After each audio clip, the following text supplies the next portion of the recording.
സുഹൃത്തുക്കളെ, ചേർത്തലയിൽ വന്ദേ ഭാരതിനെ പിടിച്ചിട്ടിരിക്കുന്നു. ആദ്യത്തെ കാഴ്ച ഇതാ, എൻ്റെ വീടിൻ്റെ വാതിക്കൽ വന്ദേ ഭാരത് കിടക്കുന്നു.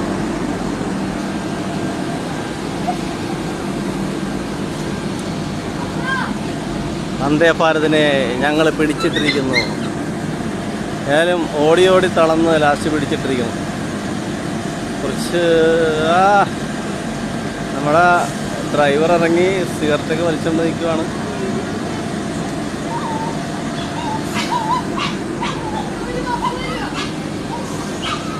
വന്ദേ ഭാരത്. അവിടെ റെയിൽവേ സ്റ്റേഷൻ സിഗ്നൽ ഇല്ലാത്തതുകൊണ്ട്, സിഗ്നൽ പ്രശ്നം കൊണ്ട് നമ്മുടെ വന്ദേ ഭാരത് ഇവിടെ തടഞ്ഞിട്ടിരിക്കുന്നു. വന്ദേ ഭാരതിനെ അതാ ലോക്കോ പൈലറ്റ് ഇറങ്ങി പുറത്ത് നിൽക്കുന്നു, വിശ്രമിക്കുന്നു. പുള്ളിനെ ഒന്ന് പരിചയപ്പെട്ടിരുന്ന കൊള്ളായിരുന്നു.